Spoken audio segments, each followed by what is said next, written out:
Hi. I know that I come on here every week and I say that I'm so lucky because I get to speak to really interesting people. And guess what? We have another one, Allison Stieger. Allison is an acclaimed mythology expert and storyteller who helps people reshape their narratives by using the amazing myths from around the world. And we always talk about that right here on Fantasia, right? So, Allison, thank you for coming on and sharing your perspective with us. Oh, thank you very much for having me. I'm so delighted to be here. So you've made working with myths your life's work. And how did that seed get planted? Well, I had a really unusual childhood. My dad decided to move to Alaska to become a bush pilot when I was a year old, and he was this amazing storyteller. He had told us the most extraordinary stories when I was a child about bears and crashing his airplane, which he did multiple times, and just any number of crazy things that was happening with him on his adventures out into the Alaskan wilderness. So I had that part of my growing up years where story was really centered. And then on my mom's side, she was a bookworm and she taught me to read when I was really little. And so I had this life in the pages of books that was the other part of who I was. So that combination of two things that really formed me as a young child made me really interested in why stories were so powerful. Like, what is it about this way that we communicate with each other that can be so transformative for us? So I got really curious about that. And, I got my degree in literature as a college student. And when I was a little bit older, I discovered the work of this guy named Joseph Campbell, who had written about mythology from a perspective of anthropology and psychology, Jungian psychology, particularly literature, religion, all these different things that were kind of all these threads that were coming together to combine to explore what it means to be a human being and how we can more effectively communicate with each other and make our own lives have a lot of meaning through the example that we have in these old stories. And for me, it just everything coalesced perfectly together in that work. And that was when I found my path. So I said, this is something that I want to pursue myself. Now, Campbell had died before I had discovered his work, but over the last 20 years or 25 years that I've been working with this, I really, really found that it is a key to transformative change for any of us. I took my own life from being a little bit meaningless and moreless into creating a life for myself that I really feel happy in. And I use it to help other people do the same. And it's a really powerful tool for that. So, Yeah. Now, yeah. some people are going to be familiar with the name Joseph Campbell. I Mhm. think he's pretty famous, so I hope so at least. And you spent 8 years working with the Joseph Campbell Foundation, and I I would did. imagine that being in an environment where the people believe in the importance of stories, take it Mhm. seriously, and support the collection and conservation and the sharing of stories must have been really nurturing and just such a positive education and experience. Was it like that for you? Well, I mean, it was certainly very nurturing. The Campbell Foundation folks were incredibly kind to me. They supported my career and they continue to do so. They're supporting this book as it comes out. So I did find that it was a space that was safe where I could explore my ideas. And at the beginning, I was just teaching Campbell's work. Mm. But as I grew and changed as a mythologist in my own right, I found that the folks that were coming out to talk about Joseph Campbell started to get more interested in what I was having to say. And that was Oh, really powerful for me to be able to say, okay, now I know that my own voice being added to this conversation is something that has some real value and meaning for other folks. So, and it was an interesting time too. I started working with the Campbell Foundation and was in graduate school around 2004. And I was meeting a lot of folks that were coming out that had discovered Campbell's work and wanted to talk about Campbell because they were maybe not Republican, not conservatives in the United States, and they felt a little lost and adrift in the cultural moment we found ourselves in with the new Bush presidency as it was at the time.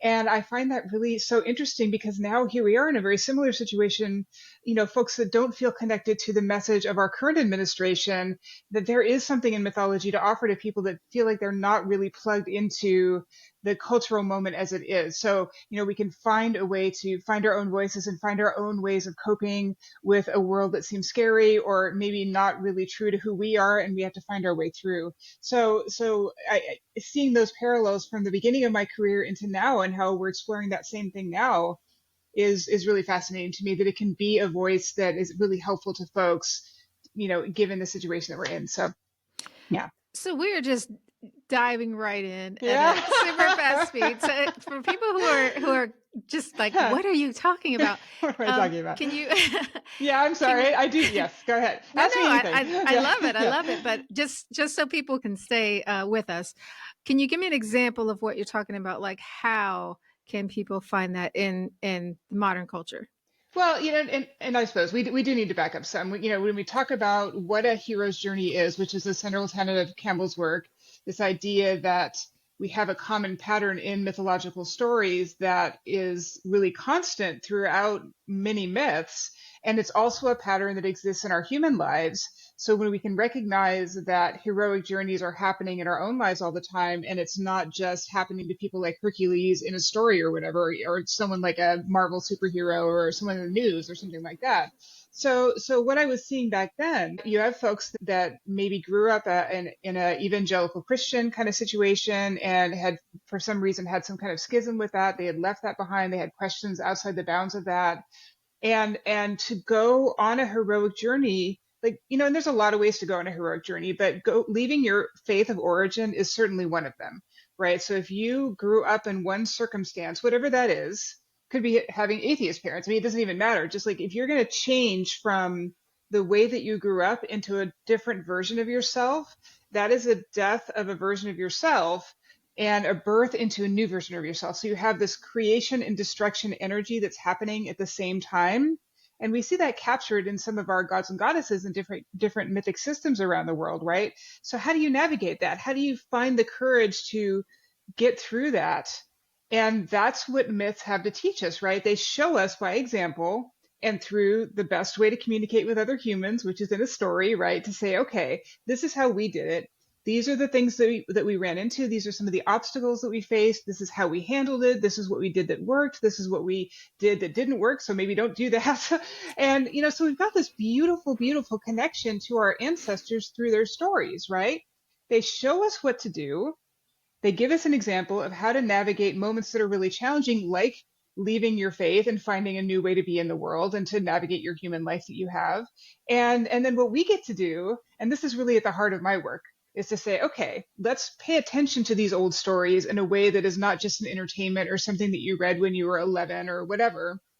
They've got more to offer than just to say, oh, isn't it cool? He had a sword and he stabbed the guy, or, whatever, right? Like there's more to it than that, right? It's really a beautiful template for understanding what happens when we go through creation and destruction moments in our own lives. Now, this happens all the time, right? I have two teenage sons, and they're in the middle of it, right? They are dying to their childhood selves, and they're being reborn into their adult selves.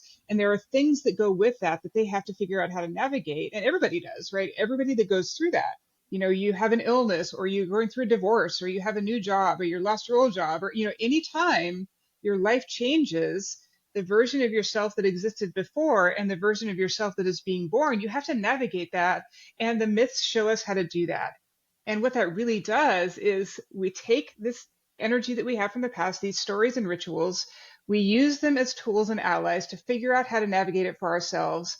And then this is the very best part to me, is now we get to bring our treasure out of that darkest moment of our lives, bring whatever it is that we learned out of that situation, and we get to share it on for someone else. So now we have become the ancestor that we needed when we were going through it ourselves, right? So we have this beautiful sense of connection throughout human history, right? Where back in the day, they told these stories and they left them behind for us. We get to learn from them so that when we go through the scariest moments of our lives, we have someone to help us. We have some voice of from the past saying, it's okay, we are your ancestors, we love you, we've left this thing for you because we know how scary it is to navigate this moment, and you go through it all yourself, and then now you get to pass something on yourself. And it can be anything. It could be a great work of art, it could be a painting or a novel or a work, of any kind.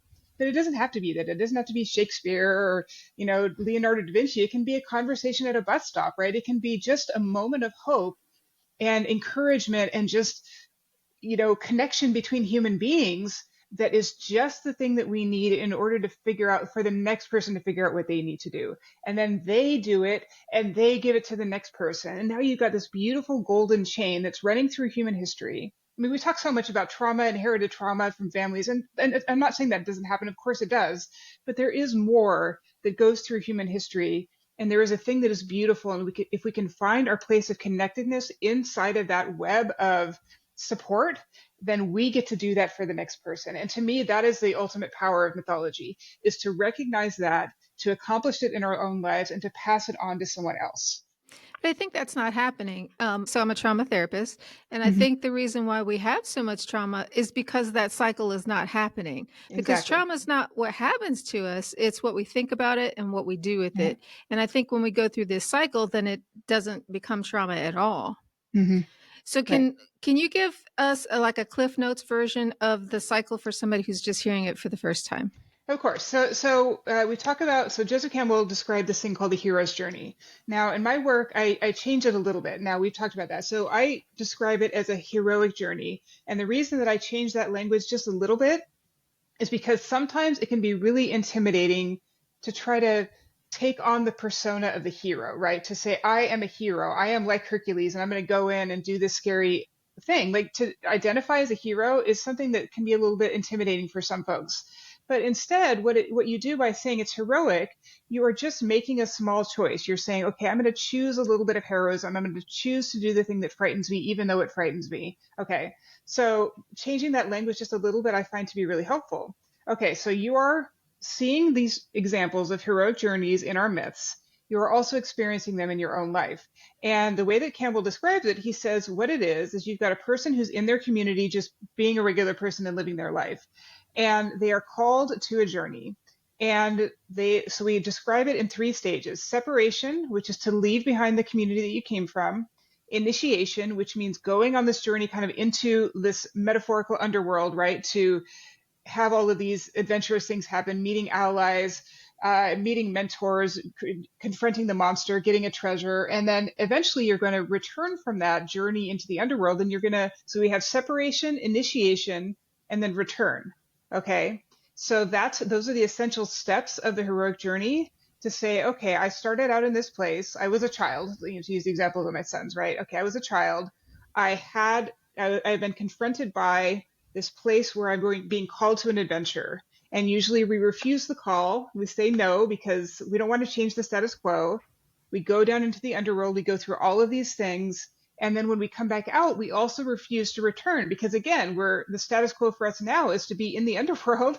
We're used to that. We don't want to let go of this new life that we figured out, even though it might be terrible. And so we haven't talked about my book yet, but when we talk about Unstuck, we're talking about figuring out how to navigate those refusals in our lives when we go on the heroic journeys of our lives. Very cool. So we live in a society where most people don't read anymore. Yeah, Um, I don't think most people know their ancestral stories. When we do have right. movies, but I think they're more for entertainment. So we Mm-hmm. don't engage with them. It's more like transactional and Right. distractions. So, how did we get to be a culture that has forgotten all our stories and doesn't honor them? Well, we're still drawn to stories. I do think that that's kind of an essential element of humanity, but I do think that that kind of desire to push it away a little bit, to push away whatever aspect of that story or that book or whatever it is that's transformational or can't actually be useful as a path through this journey, that is actually the core of the refusal, right? So if you're called to change and you don't want to because you're afraid or you just would rather stay where you are, which is most of us, right? Anything that's going to suggest that there might be a way forward that's going to require taking on that heroic mantle is something that needs to be pushed away at all costs. And I do see this happening all the time. Most people, we have a couple of choices. We can be transformed by going through this, which is what I'm kind of advocating for, is to say, let's accept that mantle of heroism and bring it to our situations. But most people are going to choose to survive. So if you go through something really difficult, most people, I think, are going to want to just say, I'm going to do what it takes. I'm going to hunker myself down and I'm going to just do what it takes to get through to the other side of this without taking on that element that's going to bring a thing back with us so that we can now go on and give it to somebody else, right? And an essential part of the heroic journey is, in fact, sharing what you've gotten out of it back with the community. There is a really strong community-based aspect to the end of the journey, right? You start out kind of as an individual, you find people that help you or challenge you along the way as you go through it.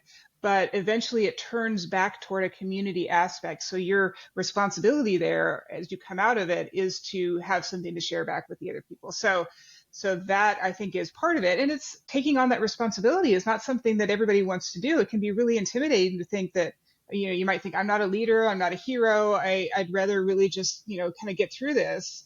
But there is so much benefit to be found in actually recognizing that you are on this journey and what the challenges and the benefits are in it. Like just framing, you talked about perception, I think, a little bit earlier in our conversation, to say, okay, this is how I'm going to shift my mindset about this terrible thing that I'm going through, this hard thing that I have to deal with in my life. All I'm really suggesting here is to say, let's look at it just a little bit differently.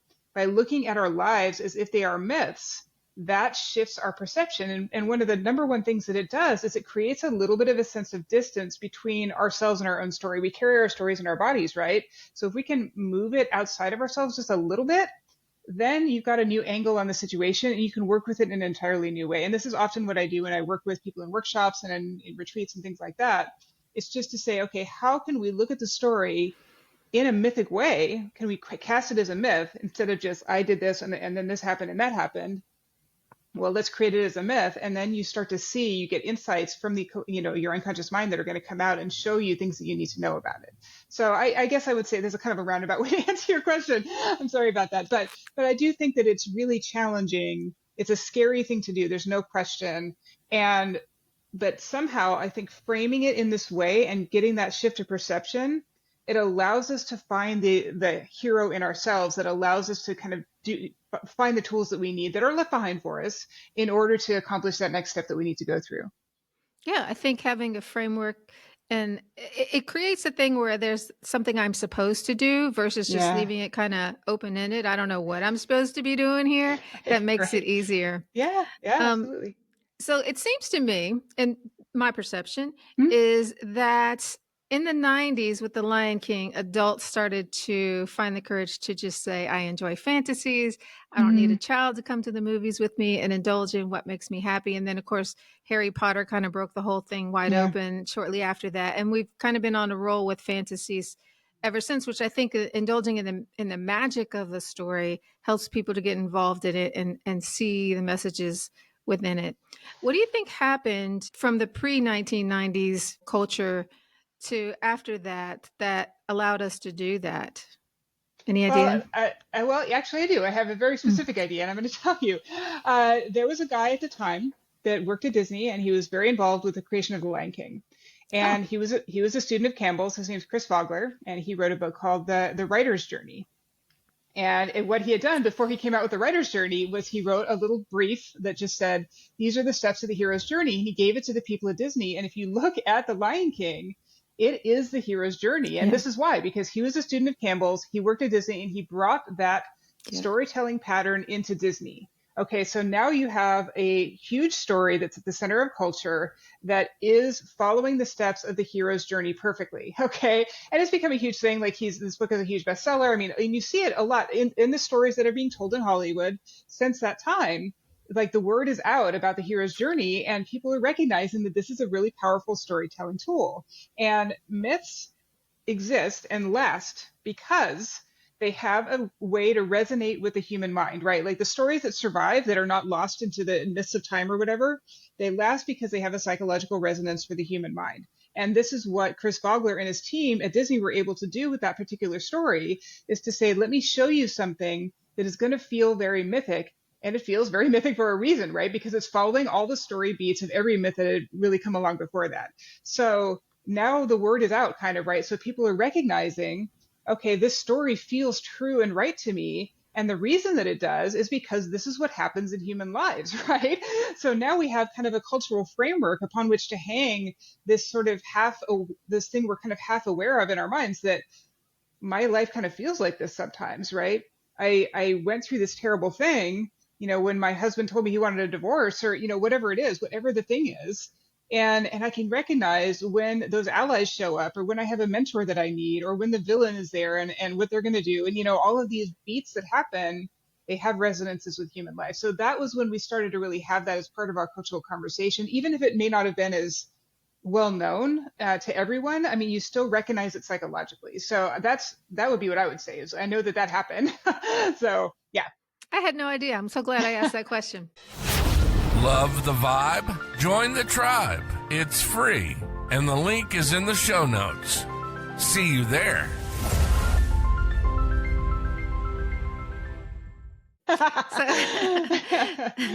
So do you have a favorite culture that your stories come from? Your favorite stories come from?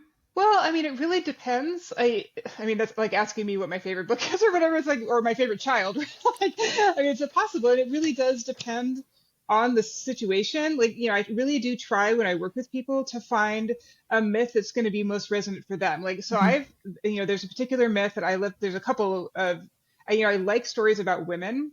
There's a story called The Descent of Inanna that I find very, very powerful, especially psychologically, that I love to work with people.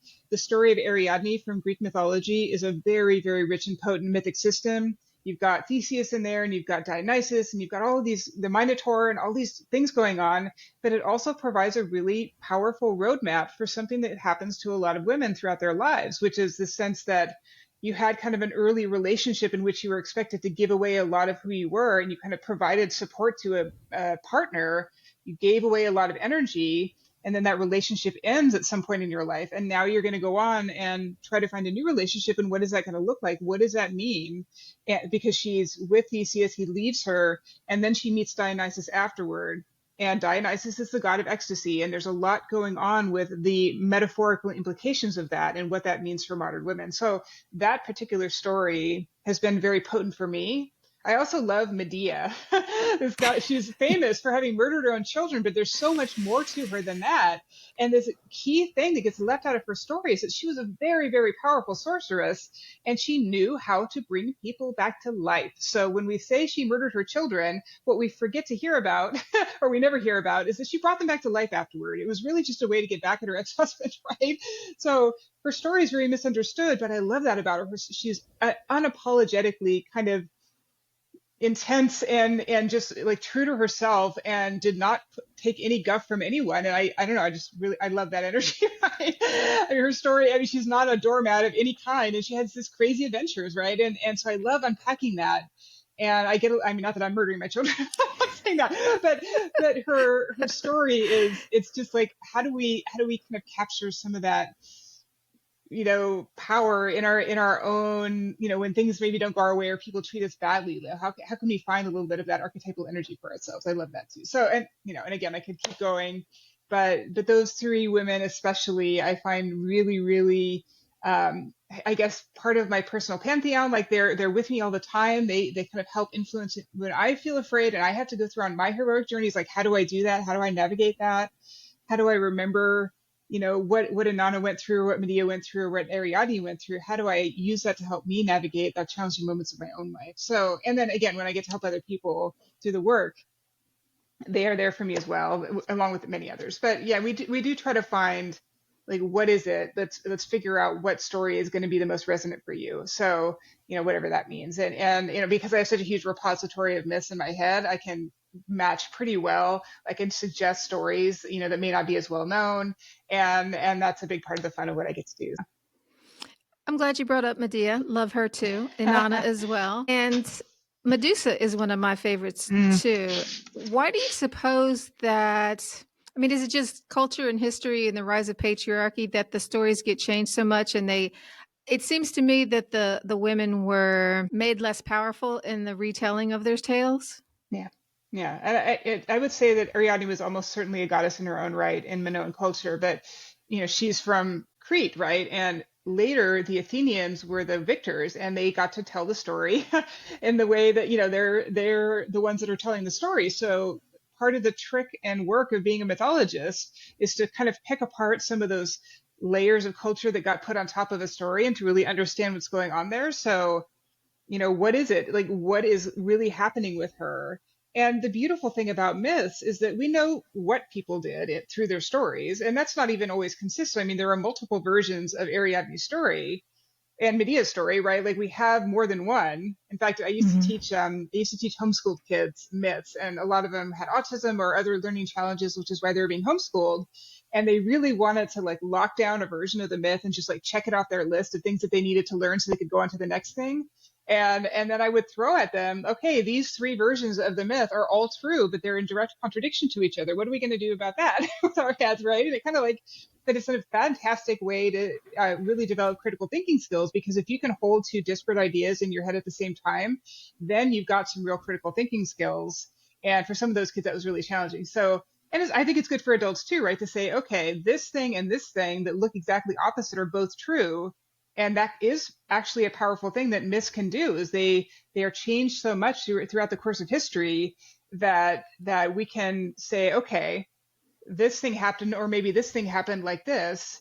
But really what we get to do now is we get to unpack, why did that happen? What was she feeling about it, perhaps? And we can kind of find ourselves in her story and say, okay, well, maybe she was heartbroken by Theseus when he left her behind on the beach of Naxos and abandoned her to go back to Athens.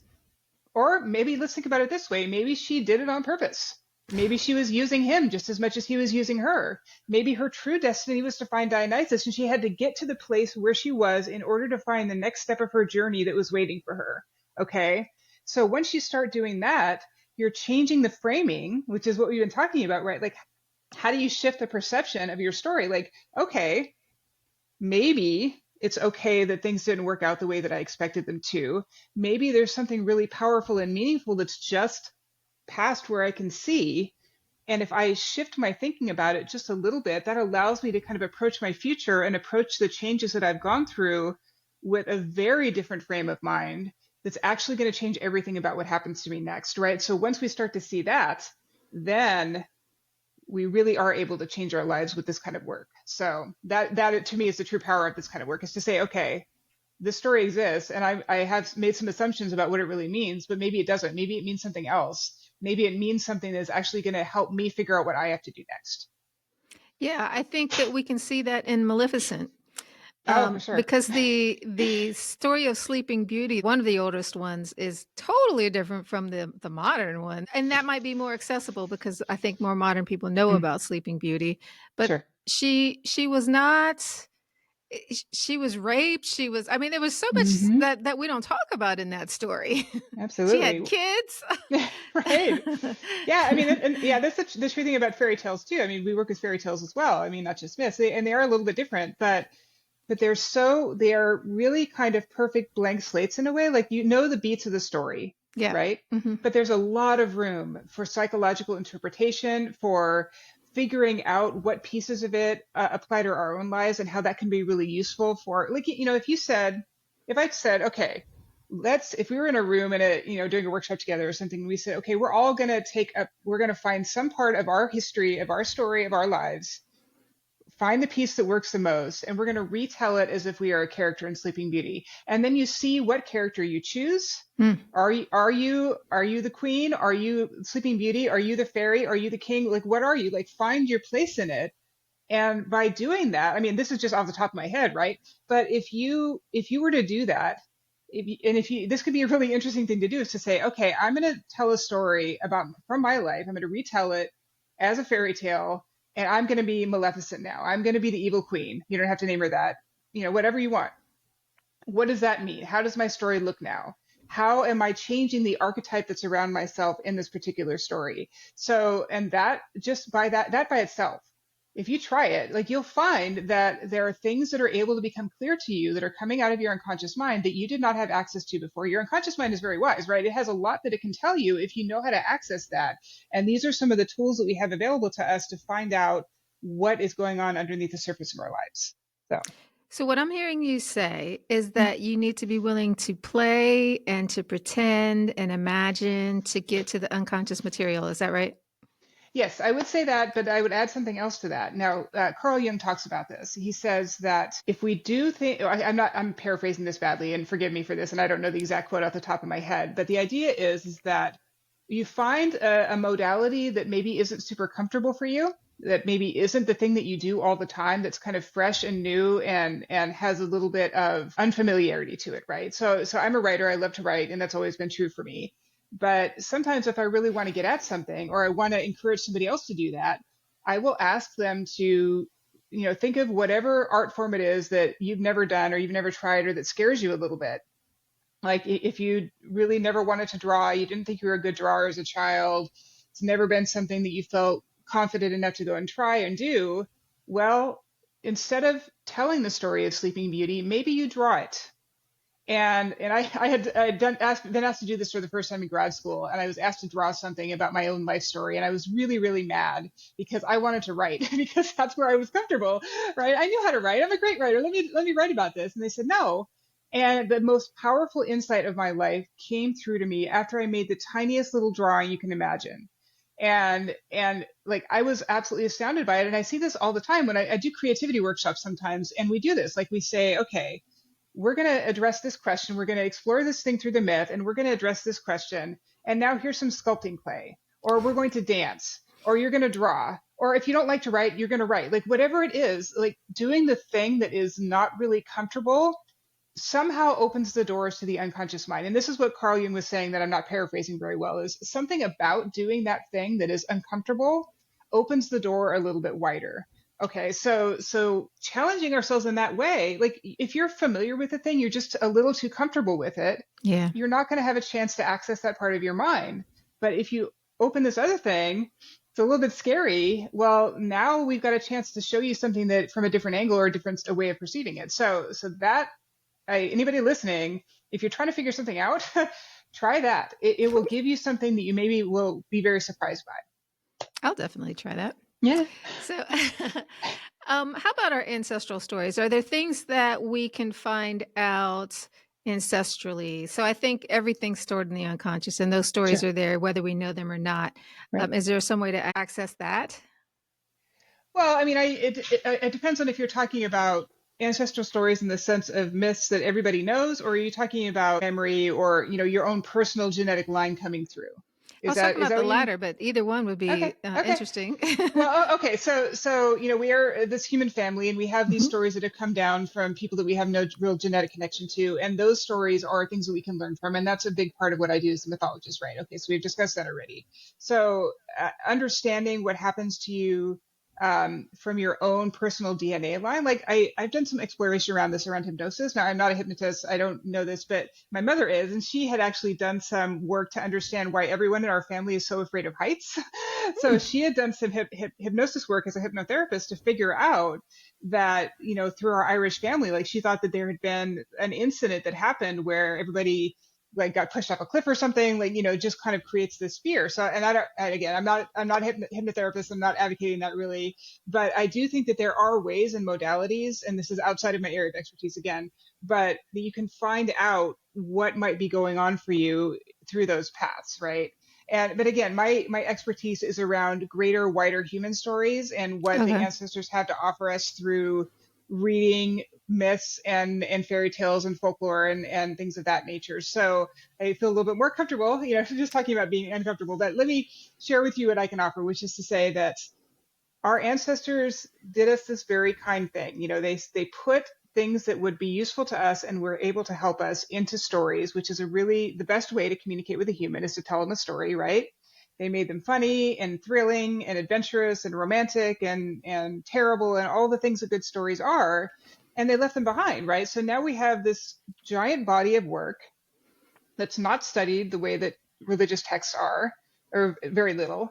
And they entertain us, but right below the surface of that, underneath the metaphor, you have this idea that myths are metaphors, right? So if you look at it, you can see that there are things in it that can show you what it is that you need to do so you can navigate the moment that you're in. And that's really at the heart of what I have to offer to our conversation, is to say, okay, I've figured out how to do that. I help other people do that.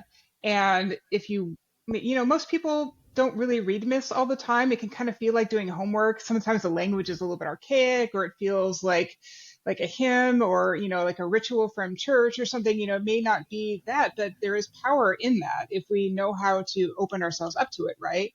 Like one of the things I love about the descent of Inanna, this is my favorite thing to do is if you look it up online, you can find the myth of Inanna easily online. And the very first line of the poem is to say, Inanna turned her ear to the great below. Okay, so she's decided that she's going to go into the underworld to see her sister, who's the goddess of the underworld. Now, a really interesting thing to know about that particular myth is that, we have this myth. It's one of the things about it that's great is that it's a really pure shot into the past, because Greek myths and a lot of these other myths, they've been gone through the cycle of human minds to interpret them for so many years that it's like this game of telephone, right? Like it changes a little bit with each person, but they found these tablets on which these cuneiform symbols were written about 100 years ago in the 1920s. So it's not gone through all of these series of minds, right? It's pure in a way.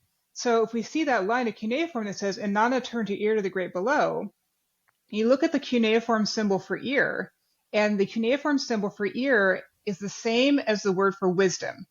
So you've got this little tiny insight that you've got right there in the first few words of the poem, right? To say, okay, she's turning her ear, like, okay, I hear something calling to me from the deep.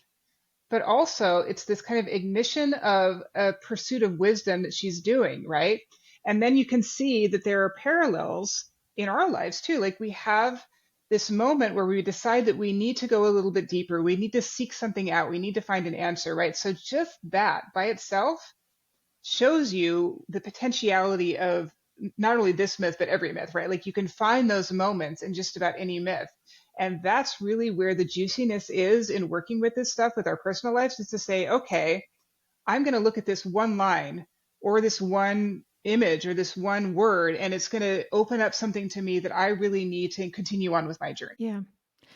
And when I was young, I was Mm-hmm. very into Greek and Roman mythology, and same with Egyptian. Nobody, absolutely nobody, was interested. So I didn't have anybody to talk to about that, and it's just kind of like a personal pleasure. And then I Mm-hmm. think in the last 10 years or so, there's been, at least to my understanding, a revival in mythology. So you have Yeah. in North mythology, you have the series Vikings, The Last Kingdom, the movie The Mm-hmm. Northmen, and you're talking about Sumerian Mm-hmm. mythology, which I think now it's easy to find people to talk about these things. Yeah. What do you suppose happened to make this interest in this ancient stuff pop out? I mean, I get stories, I get movies, I get, Yeah. seeing yourself in characters, but the mythology? Well, okay, so something interesting did happen 10 years ago, and there was this book series that's, and I see this a lot with some of the Gen Z age folks that I work with. 10 years ago, Percy Jackson was a huge thing. This guy named Rick Riordan created this book series for kids called Percy Jackson, and he went on to explore Egyptian myth and Norse myth and lots of other mythologies. And, it was about 10 years ago that I was teaching these kids online, right? Because they wanted to know the real stories behind it. And I don't think it's just Oh, that.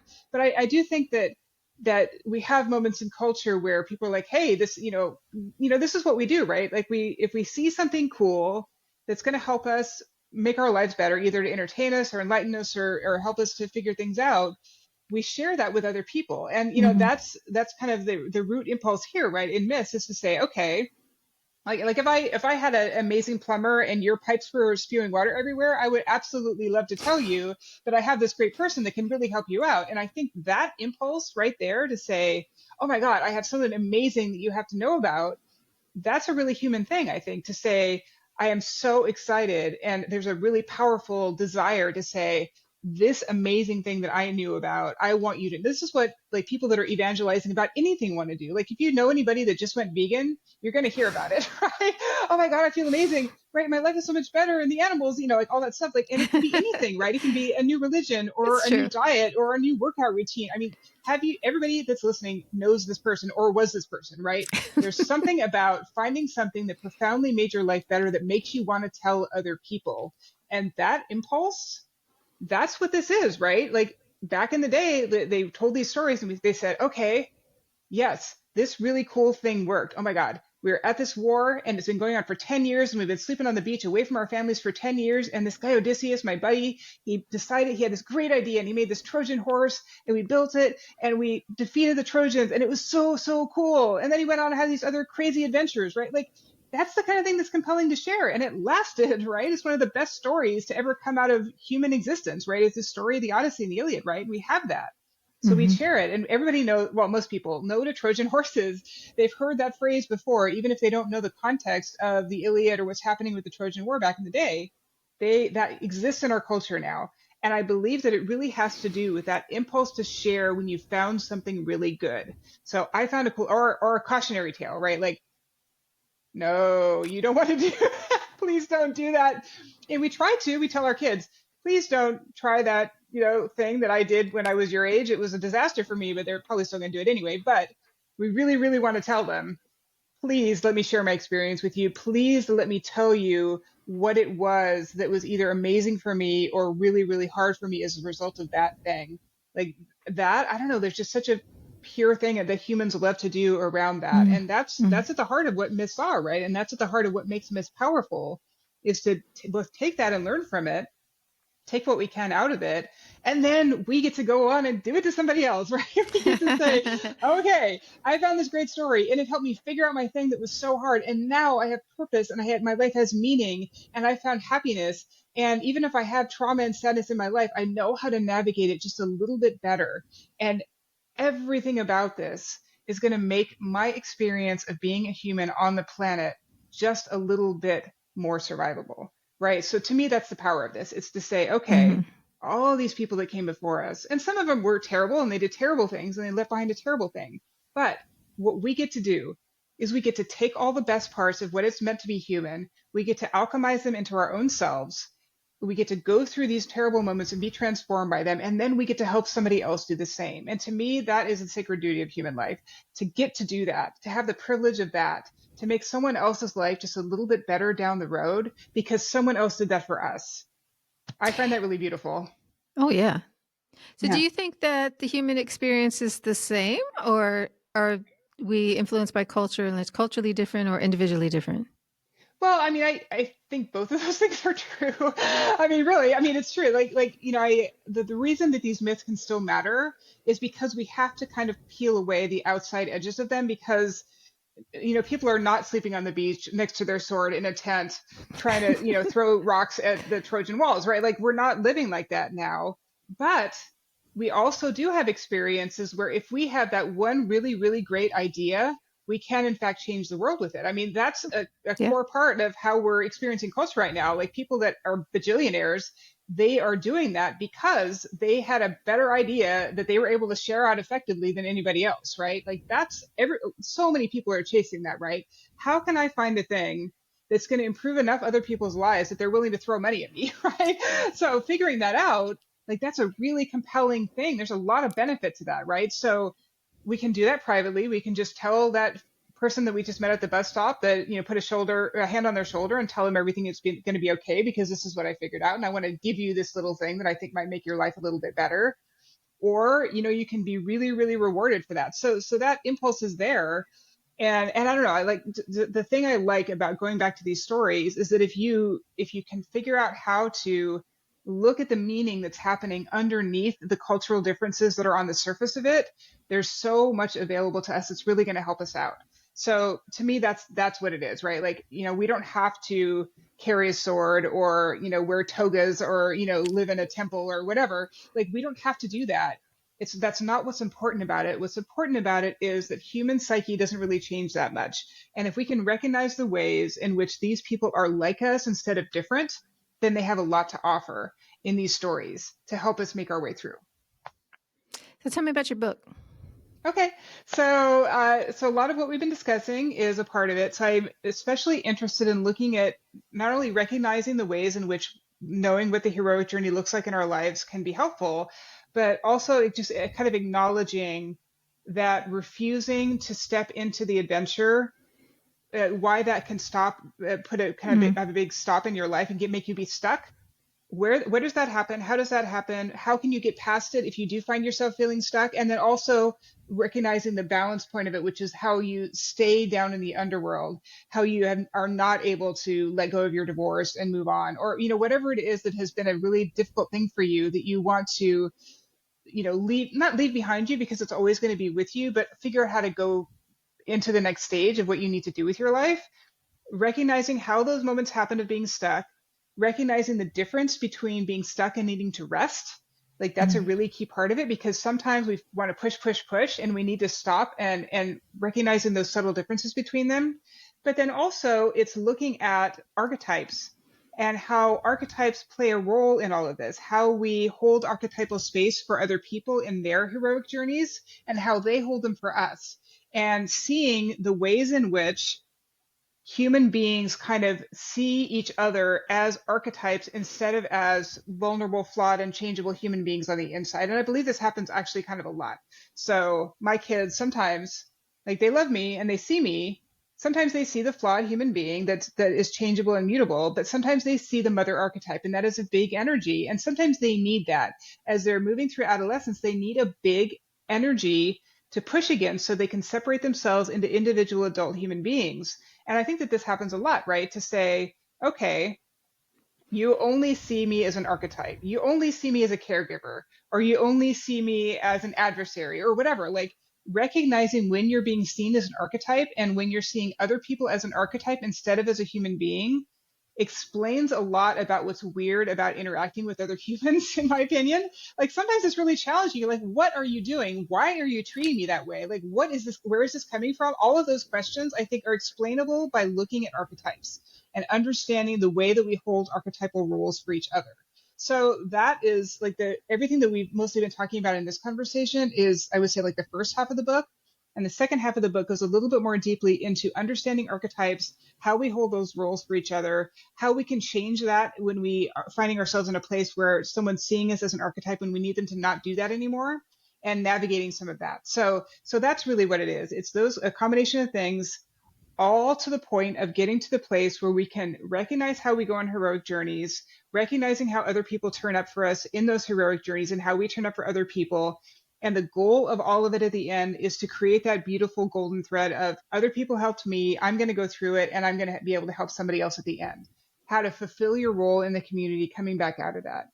And for me, the key idea is this beautiful word that comes out of Spain. Have you heard this word, duende? Mm-hmm. You Yeah. know the word duende. Okay, so not everybody's heard that. If it's all right, I'll just explain what that means for a second, Yeah. at least as I understand it, because we may have a different thing. So duende is this beautiful idea that comes out of the Romani and flamenco cultures of Spain. And if you know anything about the Romani people, they've really kind of been through it in culture. They haven't historically been treated very well. And it's this idea that we have this idea in the West of inspiration kind of coming down at us from the heavens, like kind of raining down on us like a ray of light. Well, this is a little bit different. It's this sense that life puts us through it, right? So we have all this blood and sweat that kind of drains down out of us through our most painful moments into the earth.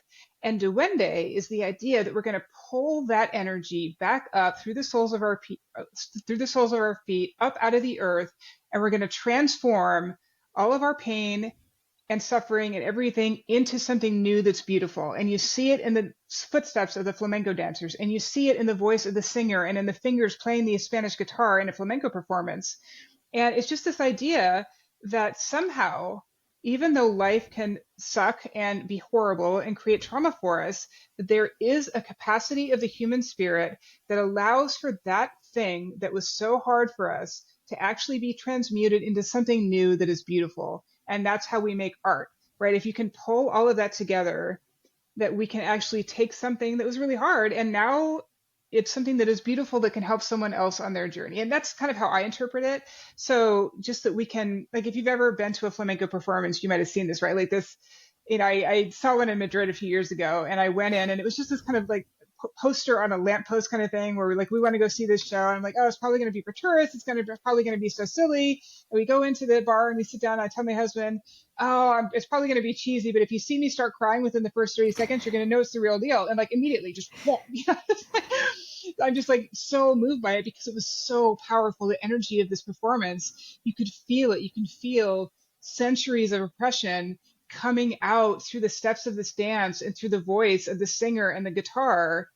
And I was just absolutely blown away by it. I'm like, that is duende. Like that's the most perfect not personification, but example of what it can be. And it's a really hard thing to do, I think, sometimes. But like, if we can figure it out, if we can go on our heroic journeys and manage to navigate this in a way that we have something to take out of it that is more beautiful than what it was, this hard thing that we kind of had to go through, And, we see this in our art. We see this in some of the most beautiful things that humans have created, that there was something really difficult in that artist's life or in that writer's life.